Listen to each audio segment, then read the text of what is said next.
ओम नमः शिवाय नमः। श्री गणेशाय नमो नमः। संक्षिप्त ब्रह्म पुराण की जय। ययाति पुत्रों के वंश का वर्णन। ब्राह्मण बोले, सूत जी, हम लोग पुरु, ध्रुय, अनु, यदु तथा तुर्वसु के वंशों का पृथक पृथक वर्णन सुनना चाहते हैं। लोमहर्षण जी ने कहा, मुनिवरों, आप लोग महात्मा पुरु के वंश का विस्तार पूर्वक वर्णन सुने। मैं क्रमशः सुनाता हूँ। पुरु के पुत्र सुवीर हुए। उनके पुत्र का नाम मनस्यु था। मनुष्य के पुत्र राजा अभयद थे।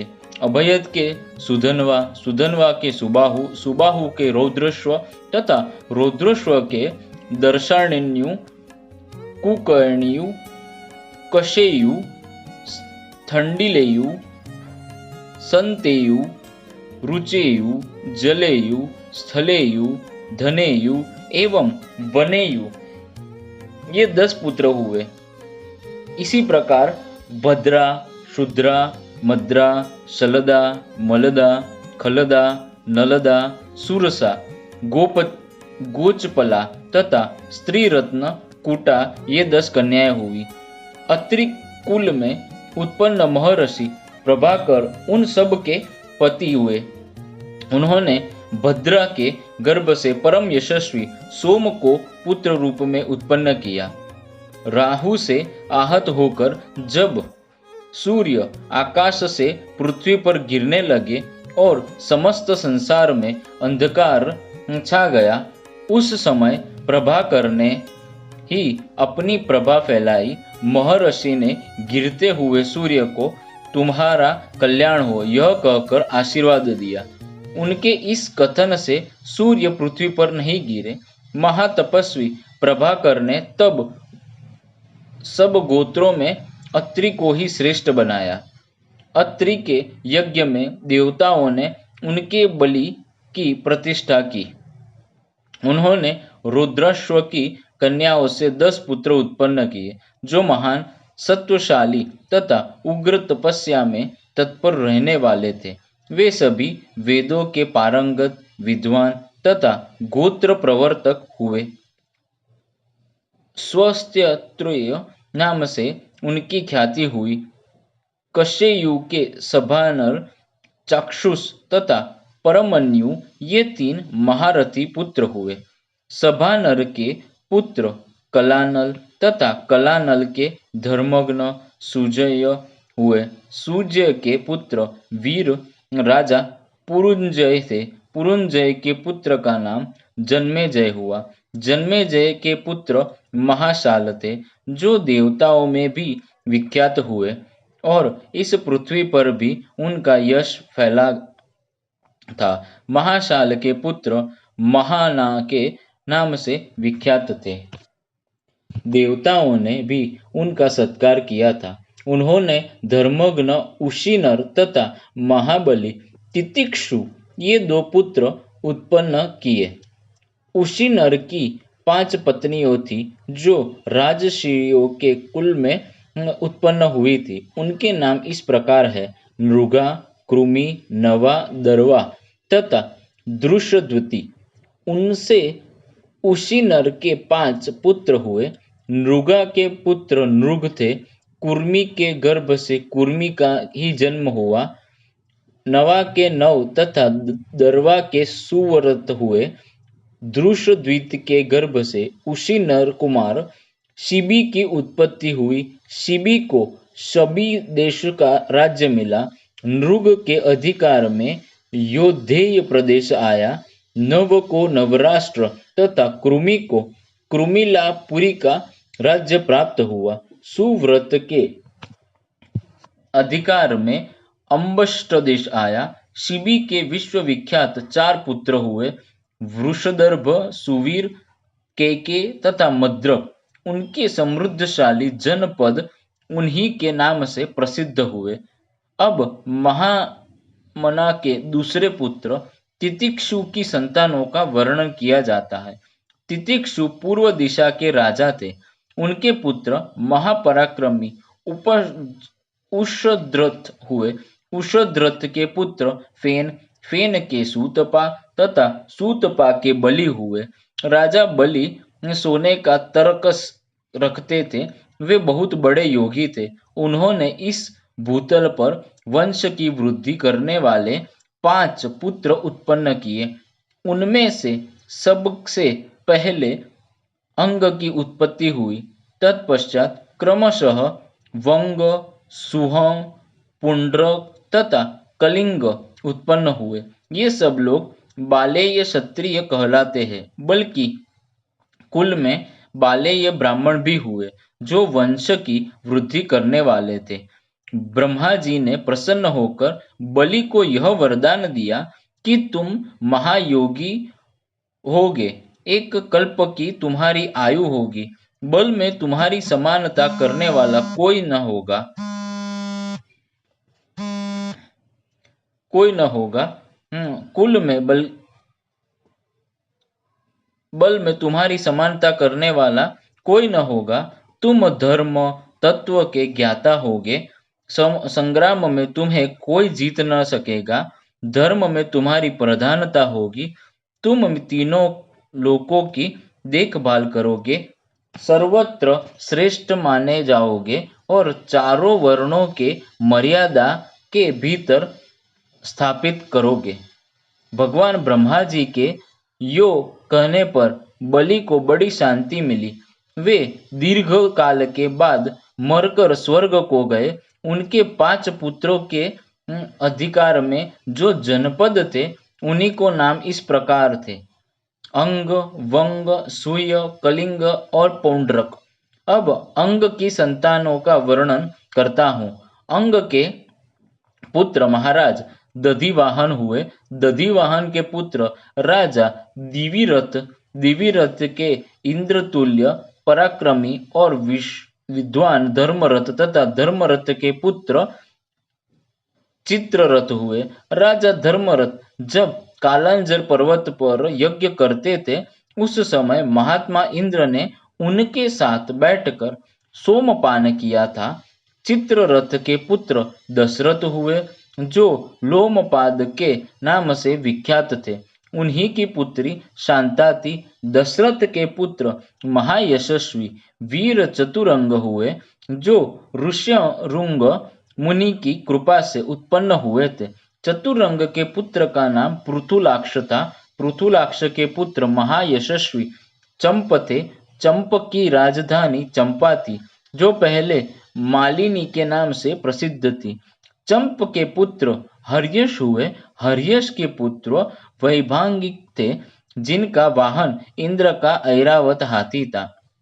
उन्होंने मंत्र द्वारा उस उत्तम हाथी को पृथ्वी पर उतारा था। हर्यश्व के पुत्र राजा भद्ररथ हुए। भद्ररथ के बृहत्कर्मा, बृहत्कर्मा के बृहद्रथ और बृहद्रथ से बृहन्मान की उत्पत्ति हुई थी। महाराज बहुन्मा ने जयद्रथ नामक पुत्र उत्पन्न किया। जयद्रथ के दृढ़रथ, दृढ़रथ के विश्वविजयी जन्मेजय, उनके पुत्र वैकर्ण, वैकर्ण के विकर्ण तथा विकर्ण के 100 पुत्र हुए, जो अंगवंश का विस्तार करने वाले थे।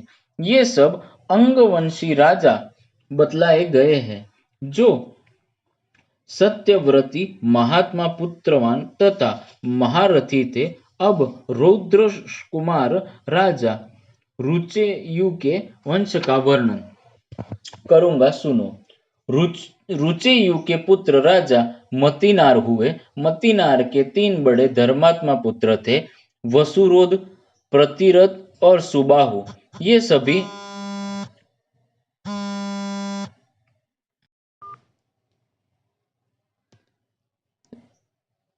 वेदवेता तथा सत्यवादी थे। मतिनार की एक कन्या भी थी, जिसका नाम इला था। वह ब्रह्मवादिनी थी। उसका विवाह तंसु से हुआ। तंसु के पुत्र राजर्षि धर्मनेत्र हुए। इनकी स्त्री उपदानवी थी। उपदानवी से उन्होंने 4 पुत्र उत्पन्न किए: दुष्यंत, सुष्मंत, प्रवीर और अनद। दुष्यंत के पुत्र पराक्रमी भरत हुए, जो सर्वदमन के नाम से विख्यात थे। उनमें 10,000 हाथियों का बल था। वे शकुंतला के गर्भ से उत्पन्न चक्रवर्ती राजा थे। उन्हीं के नाम पर इस देशों के भारतवर्ष कहते हैं। अंगिरा नंदन बृहस्पति जी के पुत्र महामुनि भरद्वाज ने भरत से पुत्रोत्पत्ति के लिए बड़े बड़े यज्ञों का अनुष्ठान कराया। इसके पहले पुत्र जन्म का सारा प्रयास व्यर्थ हो चुका था। अतः भरद्वाज के प्रयत्न से जो पुत्र उत्पन्न हुआ उसका नाम वितत हुआ। वितत के जन्म के बाद राजा भरत स्वर्गवासी हो गए। तब भरद्वाज जी वितत को राज्य पर अभिषिक्त करके वन में चले गए। वितत ने 5 पुत्र उत्पन्न किए, सुहोत्र, सुहोता, गय, गर्ग तथा महात्मा कपिल। सहुत्र के 2 पुत्र थे, महासत्यवादी काशिक तथा राजा गुत्सुतमती। गुत्सुतमती के पुत्र ब्राह्मण, क्षत्रिय और वैश्य तीनों वर्णों के लोग हुए। मुनिवरों, अब आजमीड नामक दूसरे वंश का वर्णन सुनो। सुहोत्र का एक पुत्र था बृहत, उसके 3 पुत्र हुए, अजमीड, द्विमीड और पुरुमीड। अजमीड से नली के गर्भ से सुशांति नामक पुत्र उत्पन्न हुआ। सुशांति से पूर जाति और पूर जाति से बाह्यश्व का जन्म हुआ। बाह्यश्व के 5 पुत्र हुए, जो समृद्धशाली 5 जनपदों से युक्त थे। उनके नाम यो है: मृदगल, सुंजय, राजा, बृहदिषु, पराक्रमी, यवनीर तथा कुमिलश्व। ये 5 देशों की रक्षा के लिए अलम समर्थ थे। इसीलिए उनके अधिकार में आए हुए जनपद पांचल कहलाए। मृदगल के पुत्र महायशस्वी मौद्गल्य थे। महात्मा सूर्य के पुत्र पंचजन हुए।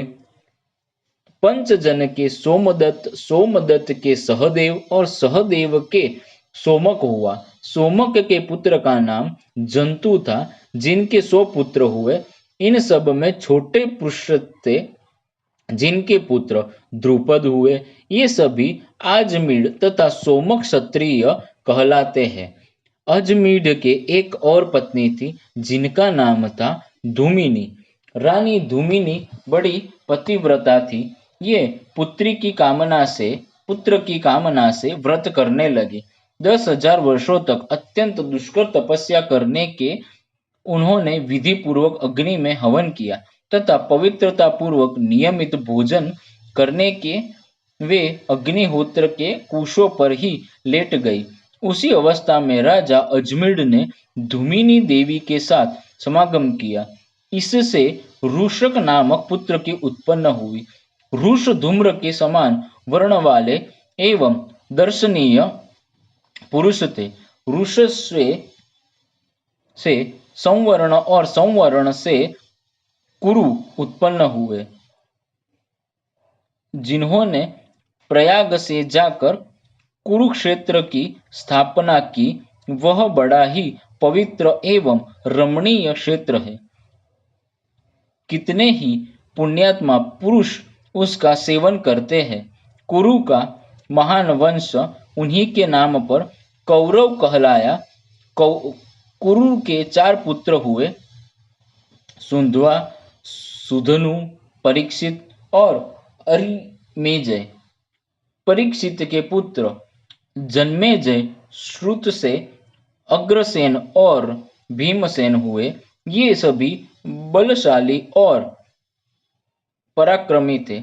जन्मेजय के पुत्र सुरथ हुए। सुरथ के विदुरथ, विदुरथ के महारथी ऋष हुए। ये दूसरे ऋष थे। इस सोमवंश में 2 ऋष, 2 ही परीक्षित, 3 भीमसेन तथा 2 जन्मेजय नामक राजा हुए।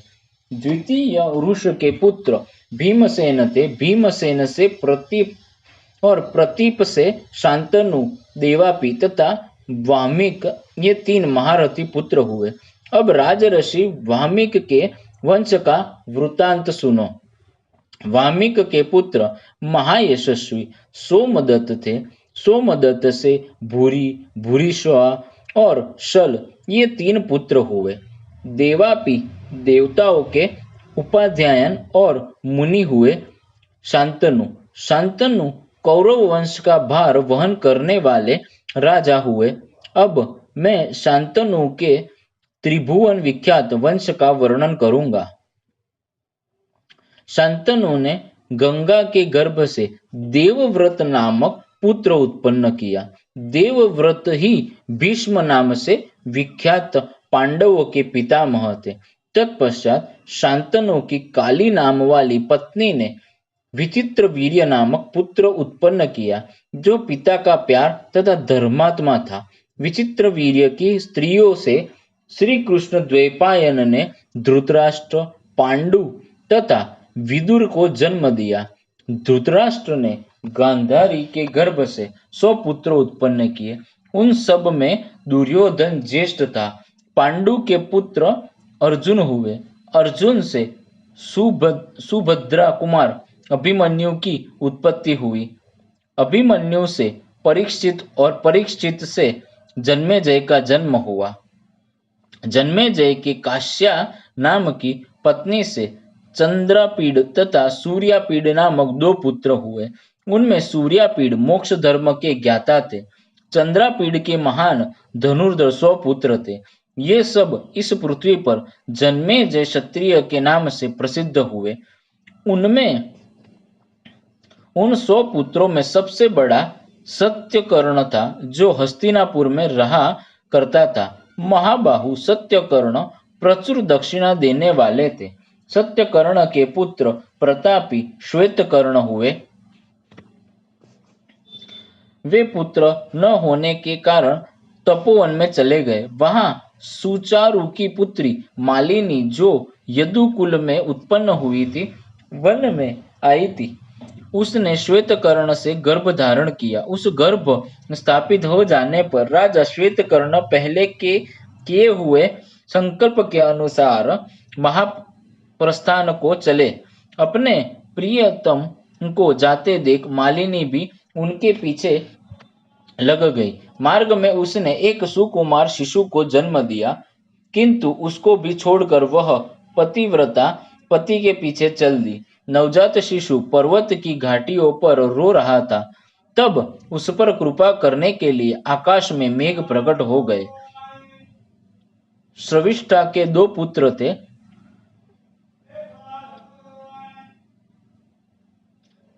पैपलादी और कौशिक। वे दोनों उस शिशु को देख दया से द्रवीभूत हो गए। उन्होंने उसे उठाकर जल से धोया और रक्त में डूबे हुए उसके पार्श्वभाग को शिला पर रगड़कर साफ किया।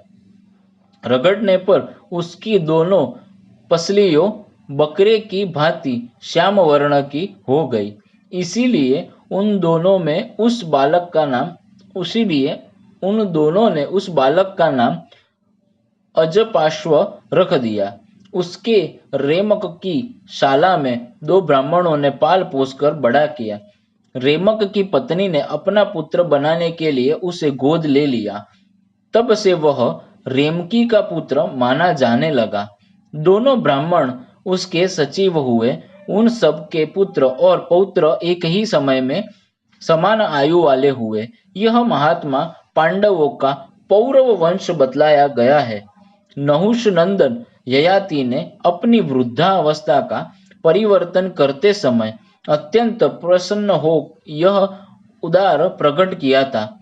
संभव है यह पृथ्वी, चंद्रमा, सूर्य और ग्रहों के प्रकाश से रहित हो जाए। संभव है यह पृथ्वी, चंद्रमा, सूर्य और ग्रहों के प्रकाश से रहित हो जाए, किंतु पौरव वंश से सुनी यह कभी नहीं होगी। इस प्रकार मैंने राजा पुरु के विख्यात वंश का वर्णन किया। अब तुर्वसु, ध्रुय, अनु और यदु के वंश का वर्णन करूंगा।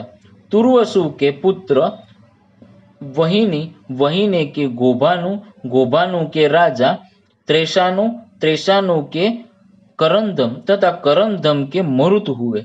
अविकसित नंदन राजा मरुत इस मरुत से भिन्न है। करंदम कुमार मरुत के कोई पुत्र नहीं था। उन्होंने बहुत दक्षिणा देकर यज्ञ किया। उसमें उन्होंने दक्षिणा के रूप में महात्मा सर्वंत को अपनी संयता नाम की कन्या दे दी। तत्पश्चात उन्होंने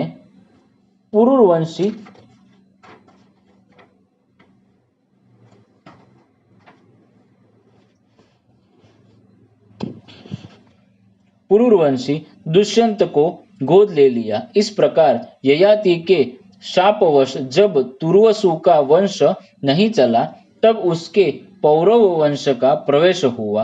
दुष्यंत के पुत्र राजा कहुरोम हुए। करुरोम से अहंद की उत्पत्ति हुई। अहंद के 4 पुत्र हुए, पांड्य, केरल, कोल तथा चोल। ध्रुय के पुत्र बभ्रू सेतु, बभ्रू सेतु के अंगर सेतु और अंगर सेतु के मरुत्पति हुए, जो युद्ध में युवा अश्वकुमार मानधाता के हाथ से मारे गए। अंगर सेतु के पुत्र राजा गांधार हुए, जिनके नाम पर गांधार प्रदेश विख्यात है। गांधार देश के घोड़े सब घोड़ों से अच्छे होते हैं। उनके पुत्र धर्म, धर्म के ध्रुत, ध्रुत के वनदुह, वनदुह के प्रचेता और प्रचेता के सुचेता हुए। ये उनके वंशज बतलाए गए। यदु के 5 पुत्र हुए, जो देव कुमार के समान सुंदर थे। उनके नाम है सहस्त्रात, पयोध, क्रौष्टु, नील और अजिंक। सहस्त्रद के 3 परम धर्मात्मा पुत्र हुए, हय तथा वेणु है। हय का पुत्र धर्मनेत्र हुआ।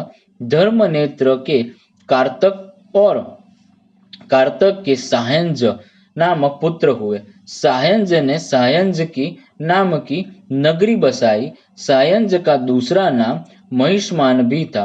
उनके पुत्र प्रतापी भद्रश्रेय थे। भद्रश्रेय के दुधर्म और दुधर्म के कनक हुए। कनक के 4 पुत्र हुए, जो संपूर्ण विश्व में विख्यात थे। उनके नाम इस प्रकार है: कृतवीर्य, कृतोंजा, कृतधनवा तथा कृताग्नि। कृतवीर्य से अर्जुन की उत्पत्ति हुई, जो सहस्त्र भुजाओं से युक्त हो 7 द्वीपों का राजा हुआ। उसने अकेले ही सूर्य के समान तेजस्वी रथ द्वारा संपूर्ण पृथ्वी को जीत लिया, और उसने 10,000 वर्षों तक अत्यंत कठोर तपस्या करके दत्तात्रेय जी की आराधना की। दत्तात्रेय जी ने उसी कई वरदान दिए। पहले तो उसे युद्ध काल में 1,000 भुजाएं मांगी। युद्ध करते समय किसी योगेश्वर की भांति उसके 1 सहस्त्र भुजाएं प्रकट हो जाती थी। उसने द्वीप, समुद्र और नगरों सहित संपूर्ण पृथ्वी को कठोरता पूर्वक जीता तथा 7 द्वीपों में 700 यज्ञ किए। उन सभी यज्ञों में 1-1 लाख की दक्षिणा दी गई थी।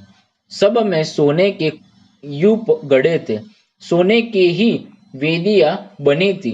वहां दिव्य वस्त्राभूषणों से अलंकृत देवताओं और गंधर्वों के साथ महर्षिगण भी विमान पर बैठकर सुशोभित होते थे।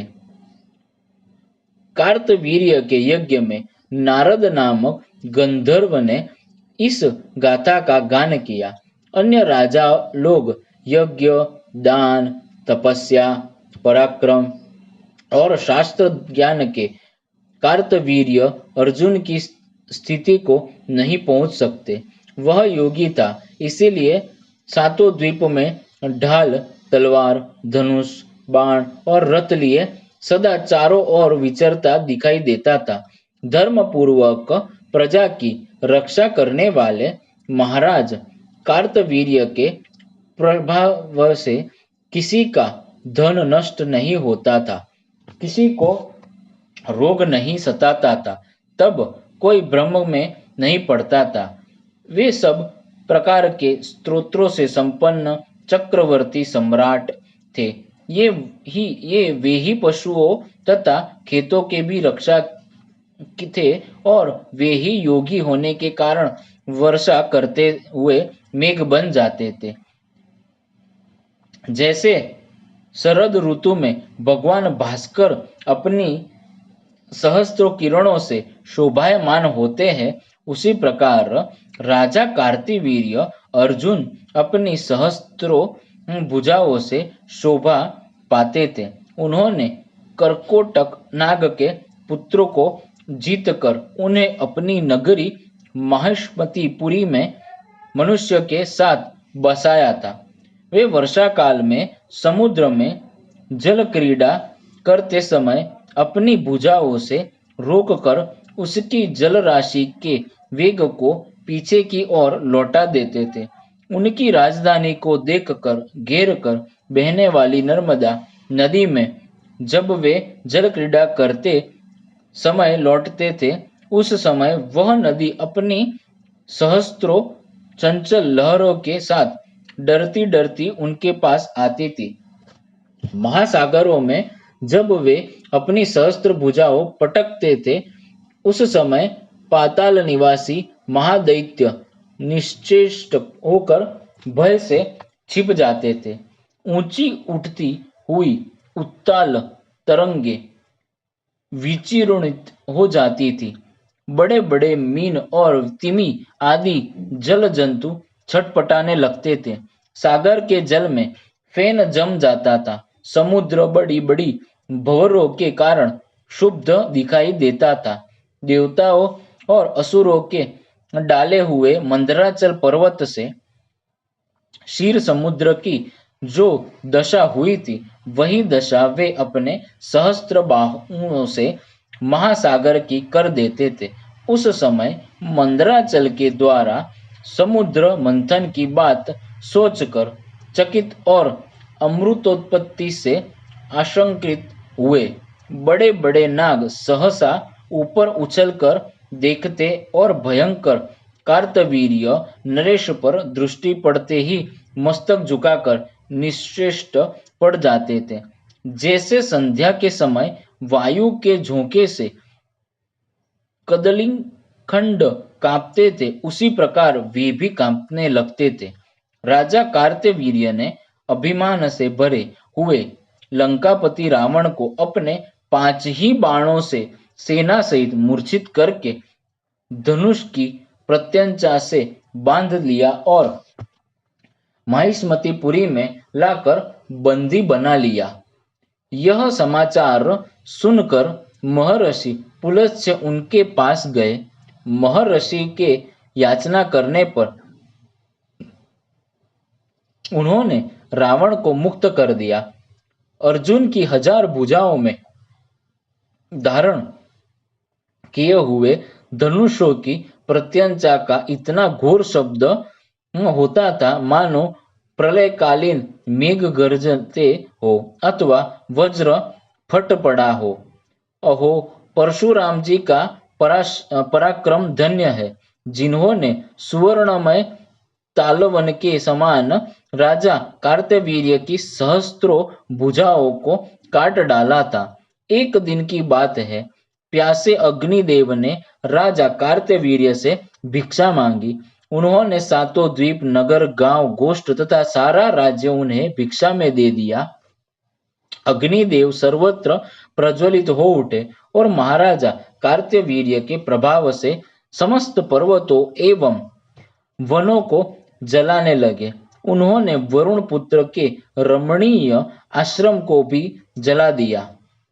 पूर्व काल में वरुण ने जिस तेजस्वी महर्षि को अपने पुत्र में प्राप्त किया था, वे वशिष्ठ के नाम से विख्यात हुए।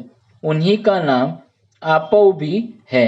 महर्षि वशिष्ठ का शून्य आश्रम जलाया गया था, इसीलिए उन्होंने शाप दिया, है तूने मेरे इस वन को भी जलाया है तूने मेरे इस वन को भी जलाए बिना न छोड़ा, अतः तेरे द्वारा यह महान पाप हुआ है। इस कारण मेरे जैसा एक दूसरा तपस्वी ब्राह्मण तेरा वध करेगा। जमदग्नि महाबाहु परशुराम जो बलवान और प्रतापी है, तेरा बलपूर्वक मान मर्दन करने के तेरी 1000 भुजाओं को काट डालेगा और तुझे मौत के घाट उतारेगा। जो शत्रुओं के नाशक और धर्मपूर्वक प्रजा के रक्षक थे, जिनके प्रताप से किसी के धन का नाश नहीं होने पाता, वे महाराज कार्तवीर्य महामुनि वशिष्ठ के शापवश परशुराम जी के हाथ से मृत्यु को प्राप्त हुए। उन्होंने स्वयं ही पहले इसी तरह वर मांगा था। कार्तवीर्य के 100 पुत्र थे, किंतु उनमें से 5 ही शेष बचे और वे सभी अस्त्र शस्त्रों के ज्ञाता, बलवान, शूर, धर्मात्मा और यशस्वी थे। उनके नाम ये है: शूरसेन, शूर, वृषण, मधु ध्वज और जयध्वज। जयध्वज अवंती के महाराज थे।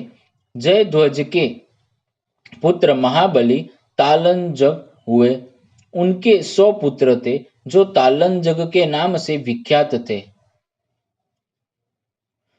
है वंश में वितिहोत्र, सुजात, भोज, अवंती, तोंगीडरेक, तालंजक तथा भरत आदि क्षत्रियों का समुदाय था। इनकी संख्या बहुत होने से पृथक पृथक नामक नहीं बतलाए गए। वृक्ष आदि बहुत से पुण्यात्मा यादव इस पृथ्वी पर उत्पन्न हुए। उनमें वृष वंश के प्रवर्तक थे। वृष के पुत्र मधु थे। मधु के 100 पुत्र हुए, जिनमें वृषण वंश चलाने वाले हुए। वृषण वंश के वृषणी और मधु के वंशज माधव कहलाए। इसी प्रकार यदु के नाम पर यादव तथा है के नाम से है क्षत्रिय कहलाते थे। जो प्रतिदिन कार्तवीर्य अर्जुन के जन्म का वृतांत यहाँ कहेगा, उसके धन का नाश नहीं होगा, उसका नष्ट हुआ धन भी मिल जाएगा। इस प्रकार ययाति पुत्रों के 5 वंश यहाँ बतलाए गए, जो समस्त लोकों को धारण करते हैं। यदु के वंशगर पुण्यात्मा कौष्टुक के, जिनके कुल में वृक्षिणी वंशावतंस श्री हरि श्री कृष्ण रूप के प्रकट हुए थे। वंश का वर्णन सुनकर मनुष्य सब पापों से मुक्त हो जाता है। श्री कृष्णार्पणमस्तु, श्री कृष्णाय अर्पणमस्तु, श्री कृष्णार्पणमस्तु।